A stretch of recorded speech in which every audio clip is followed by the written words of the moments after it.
Bonjour à tous et bienvenue pour ce nouveau webinaire placementdirect.fr. Nous allons aujourd'hui parler des marchés financiers, un bilan 2022 et nous tâcherons d'avoir quelques perspectives pour l'année 2023. Nous serons ensemble pendant environ 45 minutes. Vous avez été très nombreux à vous inscrire, on en est ravis. Vous avez été très nombreux également à nous poser des questions. Donc, on va tâcher de répondre à un certain nombre d'entre elles en fin de présentation. On n'aura peut-être pas le temps de répondre à toutes les questions. On reviendra vers vous par mail dans les prochains jours si tel est le cas. Aujourd'hui, on a un habitué des webinaires de placementdirect.fr, Vladimir Danesi. Bonjour Vladimir. Bonjour Henri, bonjour à tous. Merci encore de nous rejoindre, directeur multigestion chez Swiss Life Gestion Privée. Ça n'a pas changé. Ça n'a pas changé. Merci beaucoup de répondre à nos questions. Une année 2022, on va en parler, mais où il s'est passé beaucoup de choses, donc ça va être assez intéressant d'avoir votre avis aujourd'hui, Vladimir. Alors, je vous propose de débuter cette présentation avec une synthèse rapide. Vladimir va beaucoup mieux le faire que moi sur les marchés financiers, mais au moins pour qu'on ait la photo dès le départ. On a une année 2022 qui n'est pas tout à fait terminée encore, mais qui a été particulièrement compliquée, aussi bien sur les marchés actions que sur les marchés obligataires. Les marchés actions, je vous ai mis là en date du 6 décembre à gauche, donc sur la partie gauche de la slide, les performances des principaux indices que vous connaissez tous en date du 6 décembre. Donc, on voit que le CAC 40 fait moins 6,5, l'Eurostoxx 50, les 50 principales actions européennes, moins 8,5, le Dow Jones, moins 7, et le Nasdaq, qui est chargé en valeur technologique, qui lui, pour le coup, a une performance très délicate cette année, qui était peut-être très chèrement valorisée, mais ça pourrait être une question pour Vladimir un petit peu plus tard. Et donc, on voit bien que les marchés actions ont connu une année compliquée. Là encore, on tente un rebond sur la fin d'année depuis quelques semaines. On a eu des creux de marché en septembre-octobre qui étaient beaucoup plus importants que ça. Donc, les marchés actions connaissent une année 2022 chahutée, c'est le moins qu'on puisse dire, mais peut-être que c'est encore plus le cas sur la partie obligataire, puisque, vous le savez, depuis des années, depuis des décennies même, on avait des taux d'intérêt qui étaient plutôt orientés à la baisse. Et là, depuis le début de l'année, on était sur une OAT 10 ans, donc le taux de l'État français sur un horizon de 10 ans qui est passé de 0% à peu près au mois de janvier à 2,25% le 6 décembre. C'est contre-intuitif, mais il faut bien avoir en tête que le prix d'une obligation varie en sens inverse des taux d'intérêt. C'est-à-dire lorsque les taux d'intérêt montent, le prix d'une obligation baisse, et inversement, lorsque les taux d'intérêt baissent, le prix d'une obligation monte. Pourquoi ? Prenons un exemple, il faut tout juste se mettre à la place d'un investisseur. Vous achetez par exemple de l'OAT qui rapporte 0 sur un horizon de 10 ans, et demain, la même OAT, avec le même risque, avec le même horizon, rapporte 2% par an. Eh bien, automatiquement, celui qui veut acheter le l'OAT aura tendance à acheter celle à 2%. Sinon, s'il veut acheter celle à 0%, il ne voudra pas payer le même prix. Donc, ça veut dire qu'il faudra baisser le prix, autour de 20% à peu près, pour réussir à vendre cette OAT. Et donc, vous allez me dire, mais mon obligation, je peux très bien la porter jusqu'à remboursement. C'est vrai. Mais dans ce cas-là, vous aurez ce qu'on appelle un coût d'opportunité ou un manque à gagner, en quelque sorte, puisque votre obligation vous rapportera 0% par an pendant 10 ans et non pas 2% par an. C'est pour ça qu'il faut bien comprendre qu'en fait, une hausse des taux, ça fait baisser le prix des obligations que vous avez déjà en portefeuille et inversement. Et sur les taux italiens, c'est encore plus impressionnant que sur les taux français, puisqu'ils ont été multipliés par 3 en l'espace de quelques mois, en fait. Tout ça pour vous dire quoi ? C'est que les supports en unité de compte de votre contrat d'assurance vie, de votre plan d'épargne retraite, automatiquement, cette année, connaissent eux aussi des performances délicates, que ce soit sur des supports que vous détenez en gestion libre, que vous avez choisi, ou sur des supports que vous avez en allocation pilotée. Sur la slide suivante, nous voyons les allocations pilotées de nos différents profils sur les contrats d'Argeling ou placement direct vie. D'Argeling qui n'est plus commercialisé, mais qui est toujours avec la même offre financière que placement direct vie, hormis les titres en direct. Et donc, vous voyez que les performances en 2022 vont de moins 2,43 pour le profil prudent à fin novembre, on est jusqu'à moins 14,84. Et ça, on ne peut pas faire de miracle. Quand les marchés baissent autant sur la partie action que sur la partie obligation, automatiquement, les performances s'en ressentent. Ce qu'il faut toutefois avoir en tête, et peut-être ça vous aidera à mieux appréhender le sujet, c'est que vous vous investissez sur des unités de compte, sur un contrat d'assurance vie, sur un horizon de long terme. La maturité fiscale de l'assurance vie, c'est 8 ans. Donc, il faut quelque part analyser aussi les performances sur du moyen long terme. Et là, en bas du graphique, vous avez, en bas du tableau, vous avez les performances à 5, 8 et 10 ans. Et là, on voit que sur des horizons de long terme, les performances sont quand même plutôt satisfaisantes, malgré le fait qu'on sorte d'une année 2022 qui sera, pour le coup, très négative. Donc, c'est comme ça qu'il faut peut-être plus facilement analyser les performances, même si 2022, malheureusement, on ne peut que le déplorer, mais ce n'est pas une bonne année, pour le coup. Mais bon, il n'y a pas que des mauvaises surprises en 2022, puisque, vous le savez, l'assurance vie, c'est autour de 75% de fonds en euros dans le total de l'encours de l'assurance vie qui dépasse 1 800 milliards d'euros.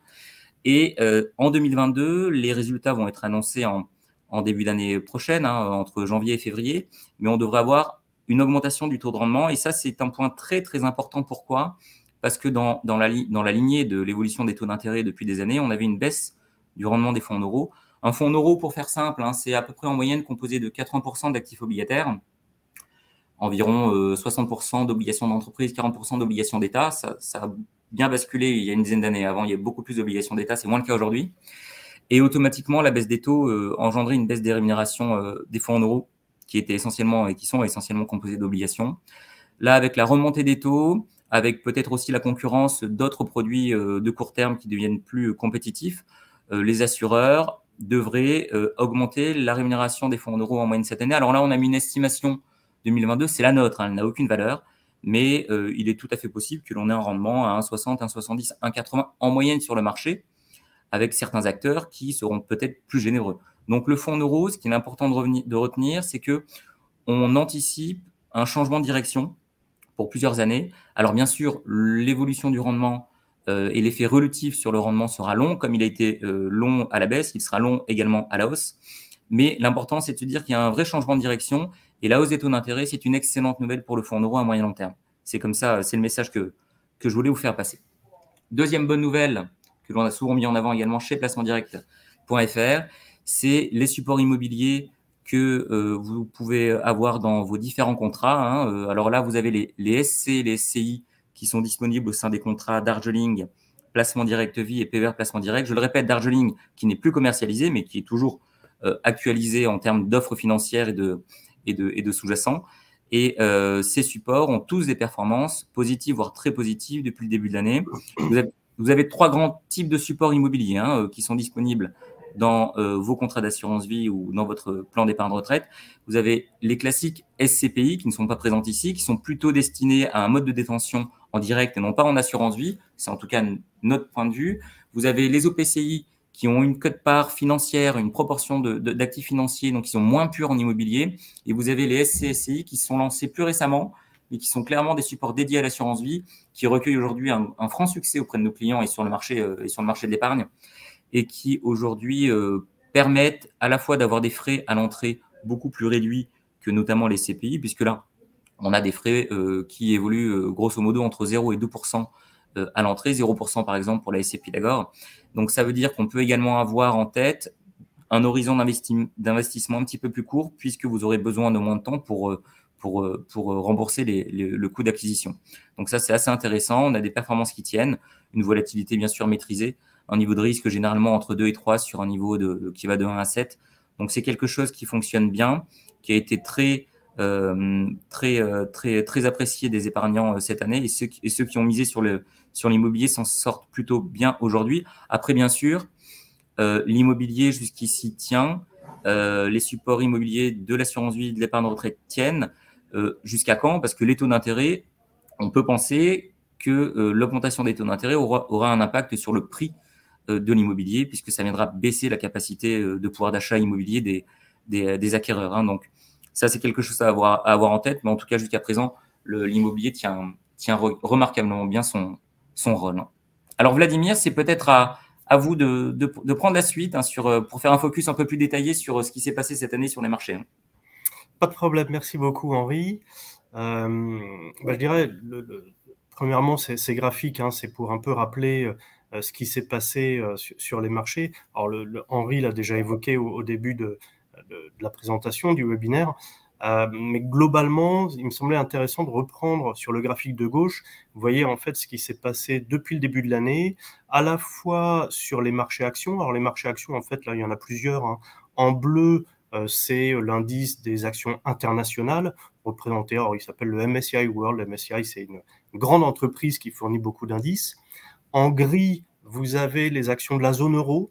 Donc, on voit déjà, je dirais, une petite différence quand même entre le bleu et le gris dans le comportement au cours de cette année. il y a eu quand même des variations assez fortes. Ces variations s'expliquent principalement par, je dirais, le dollar qui a fortement progressé au cours de l'année, et ce qui a été donc plutôt favorable aux actions internationales par rapport aux actions de la zone euro. Autre marché, action qui me semblait intéressant d'évoquer, c'est la Chine. La Chine, c'est la courbe en rouge ou orange foncé, je ne sais pas trop quelle couleur ressort là, mais ça a été vraiment un marché sur lequel il s'est passé énormément de choses cette année. Je pourrais l'évoquer ensuite un peu plus, mais sachez que en Chine, il y a une politique Covid en particulier qui est très différente de ce qui a été fait dans les pays développés. Et surtout, à l'automne, on a eu le congrès du Parti communiste chinois qui a vu la réélection de Xi Jinping, mais pour autant, je dirais, il y a eu quelques événements autour de tout ça qui étaient assez importants. On voit hein, sur la Chine donc que c'est un marché effectivement un peu volatile, sur lequel il y a des chocs parfois un peu plus importants. Le cumul de la baisse, hein, vous le voyez jusqu'à la fin du mois d'octobre, était par moments assez terrible. On voit que le rebond depuis fin octobre hein, sur un mois est assez important. Et enfin, la dernière courbe, celle qui est en jaune, c'est finalement celle qui est presque la plus terrible de toutes. C'est un indice qui reprend en fait les grandes obligations de la zone euro, que ce soit des obligations d'entreprise ou les obligations souveraines. Et en fait, quand je dis que c'est la plus terrible, c'est parce que autant on est habitué à ce qu'il y ait des baisses, des soubresauts, par moments des phases difficiles sur les marchés d'actions, d'autant plus quand il s'agit de marchés émergents comme la Chine, autant sur les marchés obligataires, on n'a pas l'habitude d'une telle baisse. Pour vous montrer un peu justement l'amplitude de cette baisse, le graphique de droite reprend ce même indice obligataire, mais sur une beaucoup plus longue période. Et vous voyez qu'en fait, d'habitude, les obligations, ça monte tranquillement. Alors, ça monte soit du taux de rendement de l'obligation, soit parfois, quand les taux baissent, ça donne un petit coup de boost supplémentaire.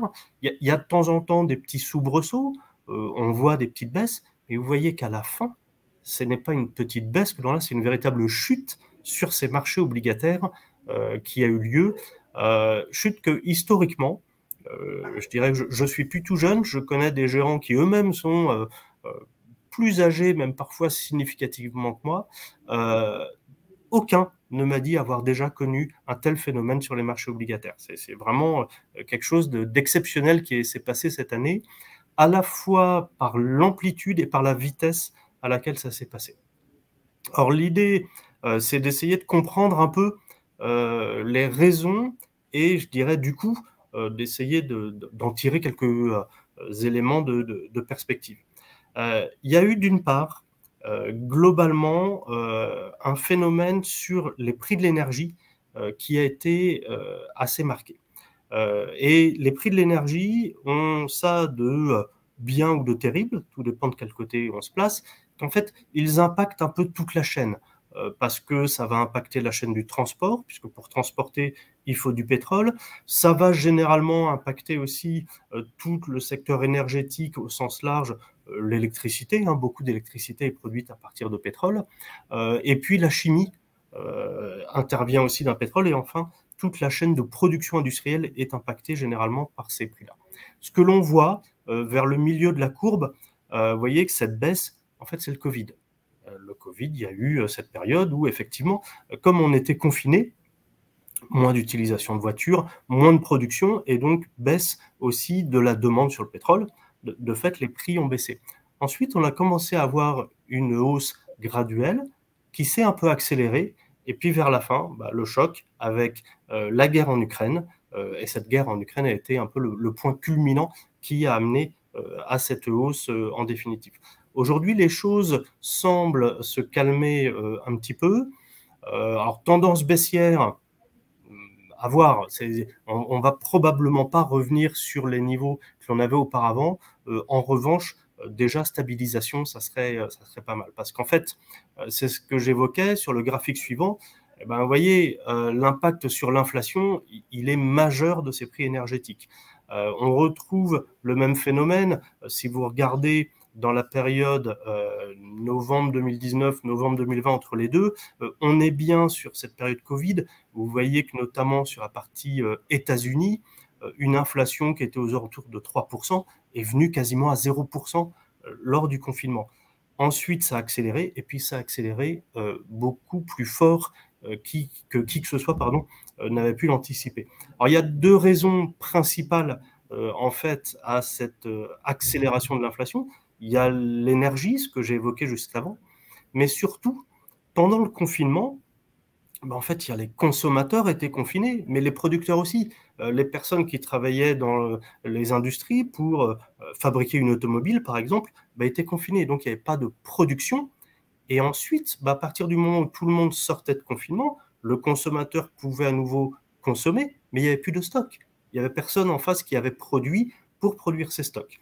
Rappelez-vous, et c'est encore en partie le cas, il n'y a pas si longtemps que ça, pour acheter une voiture, on l'a commandé, une voiture neuve, si tout se passait bien, on l'avait 9 mois après. Et en définitive, il y a eu ça sur beaucoup de choses, parce que on n'en a pas toujours conscience, mais des appareils d'industrie lourdes sur, par exemple, les microprocesseurs, tout ce qui est ce qu'on appelle les semi-conducteurs, et en fait, c'est une industrie très lourde, hein, c'est des fonderies qui mettent beaucoup de temps à démarrer. Et là aussi, si ça manque de stock, ça va impacter les voitures, les téléphones, les ordinateurs, les télévisions, toute l'électronique, qu'elle soit visible ou invisible, sera impactée. On a eu ce phénomène très très fort. Plus derrière donc l'énergie, l'Ukraine qui a créé des tensions, tout ceci a généré de l'inflation. Sachant que derrière, il ne faut pas oublier, on avait eu pendant le confinement des banques centrales qui étaient là et qui nous ont bien aidés. On le voit bien sur ces graphiques. Sur la fin, si l'on voit la dernière chute de cette courbe rouge, la courbe rouge, c'est les taux de la Banque centrale américaine. On voit la chute qu'il y a eu, c'est la période Covid. Il y a eu aussi, alors en Europe, ça se voit moins parce que finalement, on n'avait pas remonté les taux. On était toujours dans une situation où on avait besoin de taux d'intérêt assez faibles. Mais il y a eu un fort soutien des banques centrales. Et puis dernièrement, ça fait maintenant quelques temps, une petite année, que ça a commencé, les banques centrales ont souhaité faire face justement à cette inflation et ont remonté leurs taux. Donc on voit cet aspect concomitant, si je reviens un peu en arrière, vous voyez que l'inflation, c'est à peu près, pas au milieu du gué, mais pas très loin, où les banques centrales qui pensaient que cette inflation serait temporaire, finalement, elle n'est pas temporaire et donc elles ont fortement réagi sur les hausses des taux des banques centrales. Ça a donc un impact sur les taux un peu plus longs et sur les obligations, les marchés obligataires. Aujourd'hui, ce que l'on voit, alors je suis désolé, je vais passer mon temps à faire des allers-retours entre certains graphiques, mais les uns ont l'avantage d'expliquer un peu les autres. Ce que l'on voit sur cette courbe noire qui est l'inflation aux États-Unis, et donc les États-Unis qui, sur cette courbe rouge, vous le voyez, ont commencé à monter leur taux plus vite et ils sont allés plus loin qu'en Europe. Eh bien, ça commence à faire de l'effet sur l'inflation, puisqu'on voit depuis quelques mois maintenant que l'inflation ralentit aux États-Unis. Alors, elle ne fait que ralentir. Pour l'instant, elle reste quand même assez élevée. On voit alors un premier point d'inflexion sur la partie européenne. Espérons que pardon, excusez-moi. Et espérons que, je dirais, la tendance se confirme comme aux États-Unis suite à cette politique de banque centrale européenne. Le cas particulier du Japon, hein, le Japon, on le voit, ils n'ont toujours pas monté leur taux, mais ils ont une inflation plus faible. Le Japon, il ne faut pas oublier, c'est un pays qui a lutté pendant des années contre la déflation. Eux, ils sont assez contents d'avoir un peu d'inflation. Alors, pour essayer d'accélérer un peu, aujourd'hui, en termes de perspective dans ces éléments-là, excusez-moi, décidément, il nous semble que l'inflation commence à refluer, donc sous cette action des banques centrales, en particulier aux États-Unis.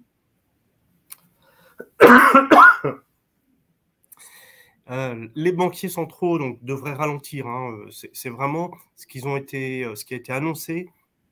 La dernière réunion de la Banque centrale américaine est assez claire à ce titre-là. Il devrait y avoir encore des hausses de taux, moins importante, moins significative et qui devrait s'arrêter au cours du début de l'année prochaine.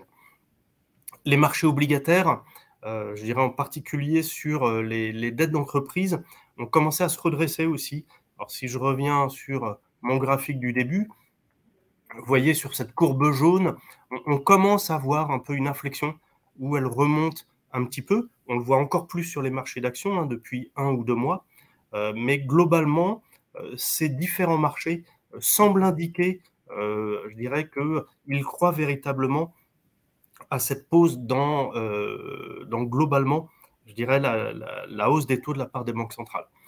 Donc, un élément positif de ce point de vue-là.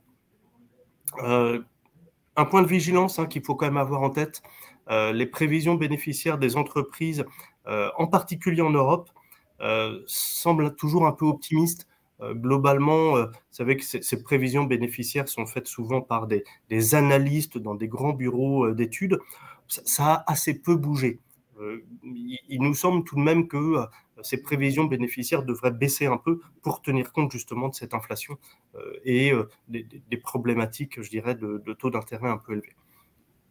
En revanche, à côté de tout ça, du fait de ces baisses de marché et de ces hausses de taux, les niveaux de valorisation, en fait, ont relativement baissé sur l'ensemble des marchés. Alors, aux États-Unis et en Suisse, finalement, pas tant que ça. Je dirais que les marchés, d'une part, ont un peu mieux tenu et en définitive, il y a déjà eu un peu plus de révisions bénéficiaires sur ces marchés-là, ce qui fait que ça peut paraître un tout petit peu moins attractif aujourd'hui. Voilà, j'espère que j'ai fait un tour à peu près complet sur, je dirais, ce qui s'est passé cette année et nos perspectives. Et de toute façon, je pense qu'il y aura quelques questions qui... Oui, on va y passer, Vladimir. Merci beaucoup, c'était très clair. On va passer aux questions. Il y en a eu beaucoup, donc je vous le rappelle, on n'a pas pu, bien sûr, toutes les traiter. On en a sélectionné 10.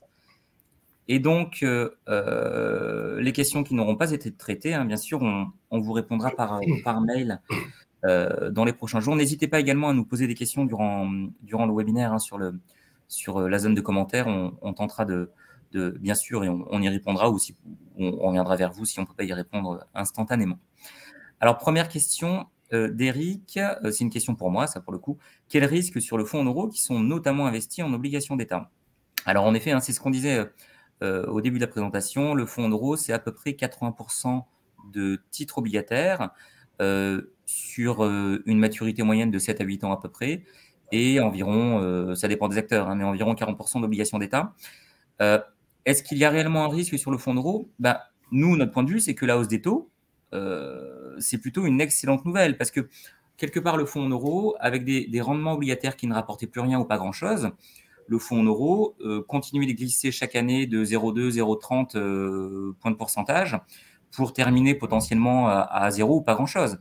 Donc là, quelque part, d'avoir une augmentation des rendements des taux, c'est une excellente nouvelle à moyen long terme.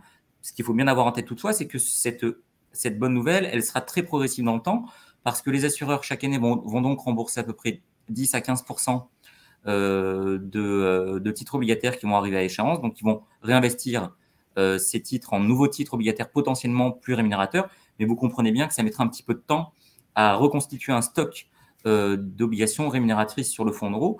Toutefois, les assureurs ont des réserves pour accompagner ce mouvement de remontée des taux et des rendements des fonds en euros. Il faut savoir qu'un assureur ne vend jamais ou quasiment jamais un titre obligataire qu'il a dans son actif général. Pourquoi? Parce que, généralement, il porte il a toujours fait comme ça, il porte jusqu'à remboursement. Mais de toute façon, s'ils vendaient le titre obligataire ces dernières années, ils ont peut-être eu la tentation, parce qu'ils étaient tous en forte plus-value latente. Le titre obligataire vendu, en plus-value, la plus-value ne peut pas servir à alimenter le rendement du fonds en euros. La plus-value va en réserve de capitalisation. Cette réserve ne peut servir qu'à compenser potentiellement une moins-value obligataire qu'aurait subi l'assureur. Donc, de toute façon, il n'y a pas de stratégie. Et donc, c'est pour ça que le fonds en euros, c'est quelque chose avec beaucoup de garde-fous, et c'est quelque chose qui est très sain, géré dans le temps, de façon très sécurisée. Donc, le risque sur le fonds en euros, c'est pas un risque, c'est plutôt une excellente nouvelle. Alors, bien sûr, il faut que le mouvement de hausse, comme l'a expliqué Vladimir, il a été brutal. De toute façon, les taux, généralement, ça monte toujours c'est jamais très linéaire. C'est souvent des mouvements de marché assez brutaux. Mais il faut rester raisonnable. Évidemment, il ne faut pas demain qu'on ait des taux de l'OAT française, par exemple, qui passent à 7-8%. Parce que là, je pense qu'on aurait d'autres problèmes que l'assurance vie au final. Hein. Mais il faut que ce soit raisonnable. Mais actuellement, c'est une excellente nouvelle. Et c'est plutôt quelque chose qui permettra au fonds euro d'avoir un nouveau souffle hein, à horizon moyen-long terme. Donc ça, c'est plutôt comme ça qu'il faut le voir, Eric. Alors, question suivante, du coup, de Nicolas pour Vladimir. Question assez intéressante parce que c'est vrai que la récession, on en parle beaucoup. La récession annoncée est-elle déjà intégrée dans les prix de marché, Vladimir? Alors, la récession annoncée, déjà, j'ai presque envie de modérer un peu ce terme-là. Soit on a très probablement devant nous une récession. Cependant, je dirais, il faut avoir en tête qu'il existe plusieurs types de récessions. Des récessions, les pires sont celles qui généralement sont liées à des problématiques d'entreprise. Des entreprises qui ont un moment trop produit et puis bah, ça va plus, elles commencent à avoir du mal à se refinancer et donc c'est le bilan de l'entreprise qui va être attaqué ou elle va devoir vendre, je dirais, à des prix soldés tout ce qu'elle a et ça c'est très mauvais. Ce que j'évoquais tout à l'heure, on n'est pas du tout dans ce cadre-là, puisque les entreprises, au contraire, sont toujours dans une phase à essayer de rattraper la production qui n'a pas été faite pendant l'année Covid. Donc, on n'a pas de problème spécifique au niveau des entreprises. Donc, la récession qui est annoncée est une récession qui vient principalement du fait que cette inflation, elle a un peu tendance, en fait, à faire ralentir la consommation. Mais une consommation qui ralentit quand la production en face n'était pas là, c'est pas trop gênant. Donc, il y aura probablement une récession, mais qui ne devrait pas être trop violente. Est-ce qu'elle est déjà intégrée dans les prix de marché? Alors, sur les marchés actions, probablement. Parce que, en définitive, on le voit, les marchés actions, dans leur rebond récent, ils sont déjà même en train de penser à après la récession. Sur les marchés obligataires, je dirais, quand ils remontent, ça veut dire que les taux d'intérêt à minima se stabilisent et généralement une stabilisation des taux d'intérêt, voire une baisse des taux, c'est que les choses vont mieux. Donc, je dirais qu'implicitement, les messages, en tout cas des banques centrales, dans la décélération et l'arrêt ensuite des hausses de taux d'intérêt, c'est, je dirais, des annonces pour tenir compte de cette récession qui va arriver. Mais encore une fois, une récession qui, selon nous, devrait rester assez modérée, qui ne devrait pas être trop douloureuse. Merci Vladimir. Alors, question suivante de Marie-Laure qui nous demande quel placement privilégier actuellement pour du court terme. Alors, bien sûr, l'assurance vie, on l'a dit tout à l'heure, généralement, c'est plutôt quand même pour des horizons moyen-long terme. Il y a le fonds euro qui est disponible, qui est garanti en capital à tout moment, hein, à l'inverse. Deux grandes catégories, on fait un petit rappel, mais le fonds euro garanti en capital à tout moment, les unités de compte non garanties, mais potentiellement plus performantes que le fonds euro, pour faire simple. Donc, si vous avez un horizon court, déjà, le court terme, est-ce que c'est 6 mois, est-ce que c'est 2 ou 3 ans? C'est toujours un petit peu différent, mais sur du court terme, ce qu'il faut bien avoir en tête, c'est qu'il ne faut pas prendre trop de risques avec son épargne. Donc, si on est dans le cadre de l'assurance vie, il faut plutôt privilégier le fonds euro, clairement. Si vous avez 2 ou 3 ans devant vous, pourquoi pas avoir une petite part de support en unité de compte pour essayer de booster un tout petit peu le rendement. Ça peut être, pourquoi pas, des supports immobiliers qui ne prennent pas de frais à l'entrée, les quelques rares qui ne prennent pas de frais à l'entrée, qui vous permettent quelque part de ne pas être obligé de rester trop longtemps pour amortir ces frais à l'entrée. Ça peut être, pourquoi pas, des fonds datés. Hein, je sais qu'on en parle beaucoup actuellement. Des fonds, des buy and hold, des fonds à échéance qui permettent quelque part d'avoir des actifs obligataires et d'avoir ce portage jusqu'à un remboursement, par exemple à horizon 2024. Il en reste encore quelques-uns, je crois, à horizon 2024. Donc, ce type de choses, pourquoi pas, mais le message, globalement, c'est que dans l'assurance vie et le fonds euro, parce que si vous n'avez pas suffisamment de temps devant vous, faut pas prendre beaucoup de risques. Si vous n'êtes pas dans le fonds euro, eh bien, il y a d'autres actifs, pourquoi pas, aujourd'hui qui sont disponibles. Mais ça peut être des livrets réglementés, des livrets bancaires, le livret A qui est actuellement à 2%, mais là, vous êtes plafonné aussi à 22 000 et quelques euros. Donc, bon, ça dépend de votre projet, ça dépend des montants, ça dépend réellement de l'horizon pile poil que vous avez. Mais en tout cas, le message, c'est qu'il faut rester globalement très sécurisé. Et le fonds en euros qui retrouve un petit peu un second souffle aujourd'hui est peut-être une solution si vous êtes dans l'enveloppe assurance vie qui est intéressante. Et puis, si vous avez besoin des fonds dans un horizon court, vous n'êtes pas obligé de racheter totalement votre contrat. Vous pouvez très bien laisser le minimum sur le contrat quand vous en avez besoin pour que le contrat continue jusqu'à sa maturité fiscale. Et si dans quelques années, vous pouvez effectuer un reversement, vous aurez déjà un contrat avec une maturité fiscale qui est toujours plus intéressant dans beaucoup de situations. Voilà. Question suivante, Vladimir. Question de Bernard qui nous demande quelle zone géographique, alors c'est au singulier, il y en a peut-être plusieurs, hein, mais quelle zone géographique privilégiée pour les actions? Alors, ce que j'évoquais à un moment tout à l'heure, hein, je dirais, on est dans un chemin qui est assez particulier, puisque je disais que finalement les perspectives bénéficiaires avaient déjà été un peu impactées aux États-Unis, beaucoup moins en Europe, mais à contrario, les valorisations sont plus attractives en Europe qu'aux États-Unis. De toute façon, de façon générale, moi, ce que j'ai tendance à préconiser, c'est que la diversification à long terme sera toujours gagnante et payante.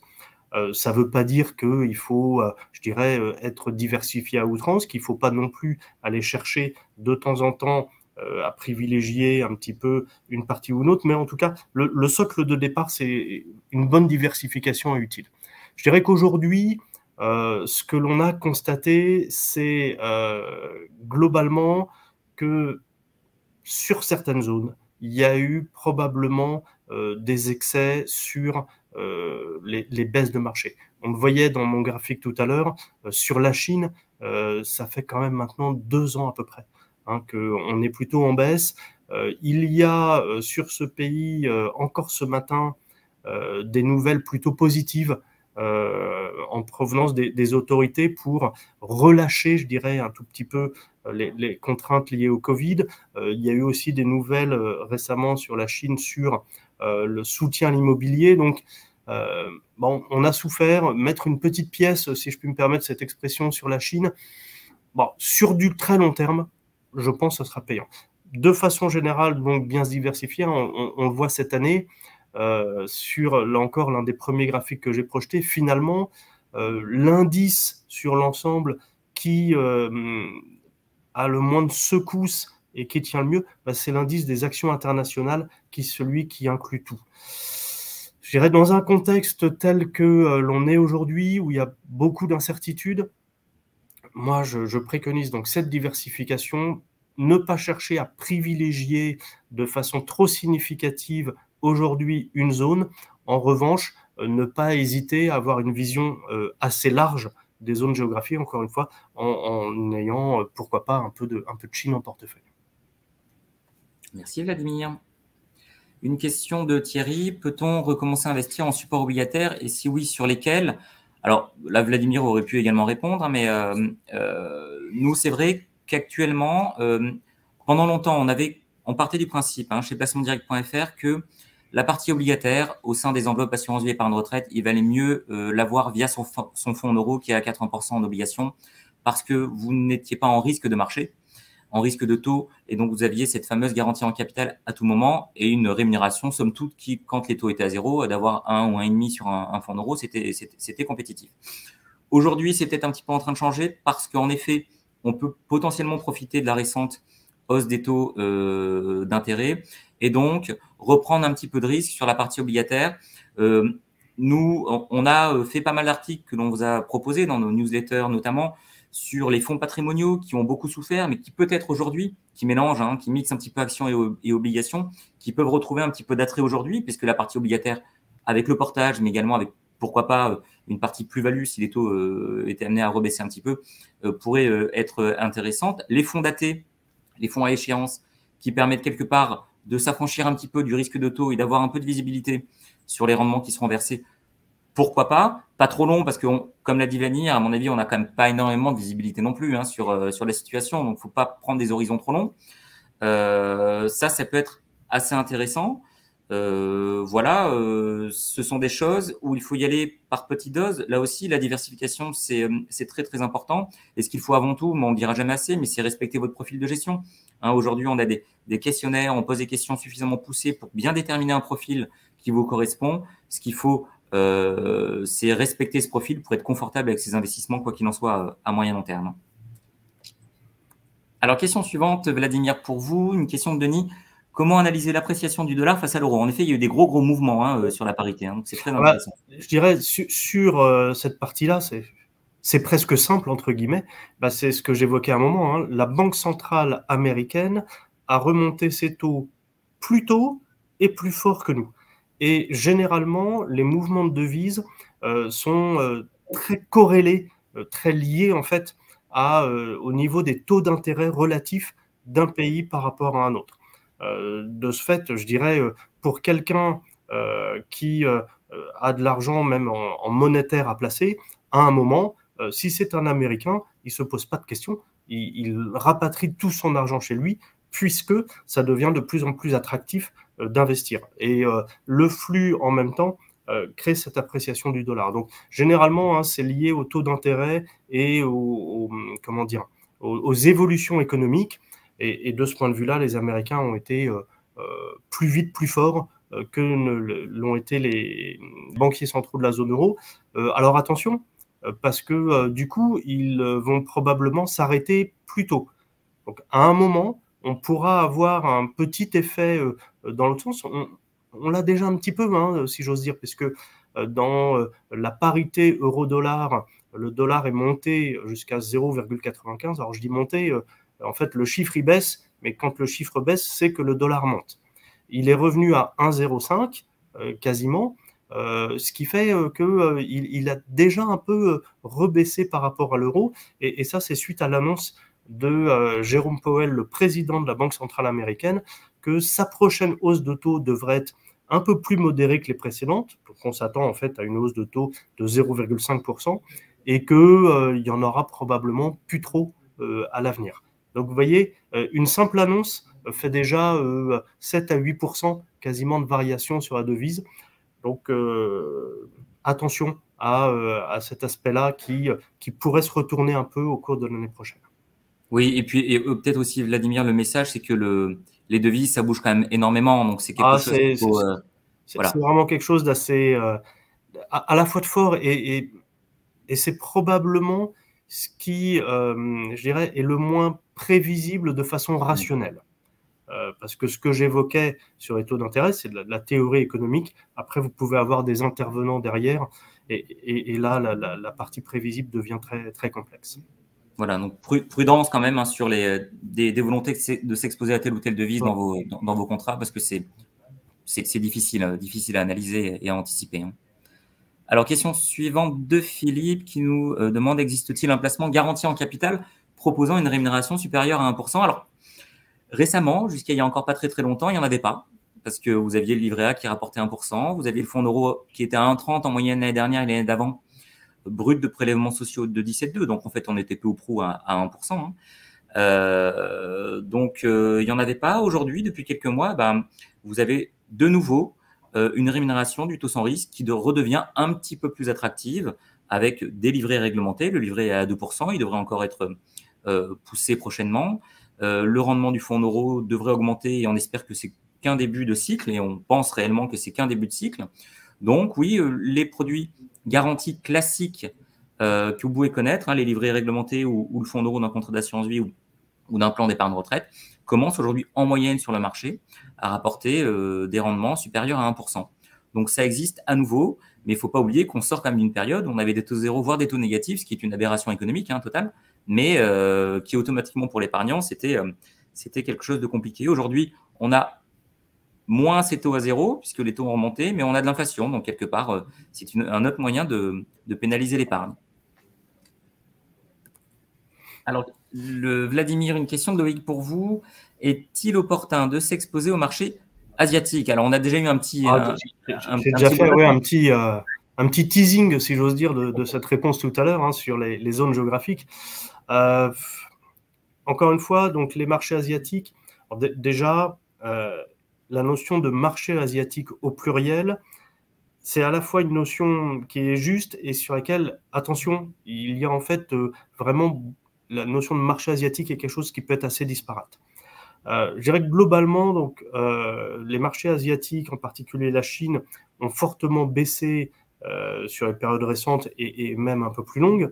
On devrait avoir, je dirais quand même, un retour à meilleure fortune de ce marché-là. Après, la question qu'on peut se poser aussi sur ces marchés asiatiques, c'est le fait pour les pays occidentaux, disons, de vouloir relocaliser. Parce que finalement, relocaliser, ça peut ne pas être très bon pour l'économie chinoise. Alors c'est vrai, il y a un risque de ce point de vue-là sur l'économie chinoise. C'est bien aussi pour ça que la volonté politique en Chine est d'être moins dépendant des exportations, mais beaucoup plus d'une consommation domestique. Donc je dirais que là-dessus, ça va leur faire une sorte de protection. Et en revanche, cette déglobalisation, si on peut l'appeler comme ça, en réalité, c'est un peu plus une déchination, je ne sais pas comment le dire, mais parce que les pays qui en profitent, c'est le Cambodge, le Vietnam, des pays comme ça, où une partie de la production qui était en Chine va dans ces pays-là aujourd'hui à main-d'œuvre, je dirais, moins coûteuse. Donc, moi, je pense que si, je dirais, on a une véritable optique de long terme, en termes d'investissement, s'exposer au marché asiatique à travers les actions, plus qu'à travers les obligations, ça me paraît être effectivement un bon moyen de diversifier son portefeuille et d'espérer du rendement à long terme, encore une fois. Merci Vladimir. Alors une question de Samantha, comment investir en période de bear market? Alors c'est bear market, hein, c'est pour dire en période de marché baissier, hein, grosso modo. Alors c'est une bonne question parce que au final, en fait, on ne sait jamais réellement, même si on peut avoir des idées, mais ou en tout cas une réflexion, mais c'est toujours très compliqué de savoir si on investit au bon moment ou pas. Donc en fait, pour réellement s'enlever le mal de tête, nous, ce que l'on a toujours conseillé chez placementdirect.fr, c'est d'effectuer des versements réguliers. En fait, c'est de lisser son point d'entrée. Donc, vous avez un projet, soit vous faites des versements programmés sur votre contrat, soit vous investissez peut-être une part importante sur le fonds d'euros, mais vous mettez en place une option d'arbitrage automatique sur votre contrat qui va ponctuellement, tous les mois, arbitrer progressivement sur un ou plusieurs supports en unité de compte une partie de votre fonds d'euros. C'est un moyen de multiplier les points d'entrée, puisqu'en fait, la catastrophe pour un épargnant, ce serait d'avoir une somme importante à investir et de l'investir en une fois au pire moment. Puisque derrière, vous allez courir après votre point d'entrée et à moyen long terme, ça ne pourra pas générer des performances satisfaisantes. Donc vraiment, un bon moyen, c'est d'automatiser quelque part hein, ce programme d'investissement pour ne pas trop regarder hein, sur la partie gestion, ne pas trop regarder les points d'entrée. Comme ça, même si les marchés sont hauts, vous continuerez à investir, mais surtout lorsque les marchés seront bas et que des biais comportementaux pourront peut-être avoir lieu et vous inciter à ne pas investir, si vous avez cette rigueur d'investissement, vous investirez également lorsque les marchés sont baissiers et moins chèrement valorisés. Et ça, à moyen long terme, c'est un excellent moyen de générer de la performance. Donc, c'est plutôt cette rigueur de gestion que l'on peut vous conseiller pour naviguer en eau trouble, hein, en quelque sorte, dans une période chahutée comme celle que l'on connaît cette année, en tout cas. Alors, question suivante, c'est une question pour vous, Vladimir, une question de Jérôme, qui, alors là, c'est vraiment d'actualité parce qu'on en parle beaucoup, mais le label ISR est-il une vraie garantie d'engagement responsable? Si vous avez un avis, Vladimir. Alors, ah oui, j'ai un avis. Alors, le label, oui, puisque justement, c'est le principe d'un label. Le label ISR aujourd'hui fait partie des labels au niveau européen qui sont les plus contraignants d'une part, puisqu'en fait, pour pouvoir obtenir ce label, il faut véritablement que la gestion démontre un engagement fort vers, je dirais, de l'investissement responsable au sens écologique, social et de gouvernance. Et il faut le démontrer très régulièrement. Donc il y a des exigences de transparence. L'autre élément qu'il faut quand même avoir en tête, c'est que d'un point de vue européen, il y a en ce moment, puisqu'on est, je dirais, en plein dedans, des réglementations de plus en plus fortes sur tous ces éléments dits ESG, c'est-à-dire d'environnement, sociaux et de gouvernance, et en fait de toute cette finance dite responsable. Le label ISR est une des bases en fait de cette réglementation européenne, de plus en plus forte, et je dirais que la garantie de l'engagement, elle est aussi à travers les exigences de transparence qu'imposent ces labels, et ces exigences assez fortes, je dirais, sont un peu des moyens de contrôle pour tout un chacun de s'assurer de ce type d'investissement. Après, label ISR, ça ne veut pas nécessairement dire environnement, ça peut vouloir dire social, ça peut vouloir dire gouvernance. Donc je dirais que selon votre souhait d'engagement en termes de valeur pour vos investissements, il faut aller au-delà du label, mais regarder un peu plus dans le détail ce que propose le support sur lequel vous souhaitez investir, quel type, je dirais, d'engagement ou d'objectif il se fixe sur cette partie-là.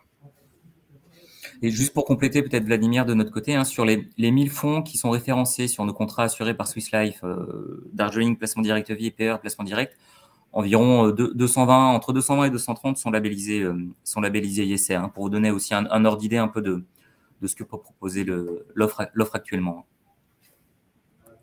Merci Vladimir, et ben voilà, c'était le mot de la fin. Merci à vous tous, merci Henri. Merci beaucoup Vladimir de votre participation et bien sûr vous pourrez retrouver ce webinaire en replay très rapidement.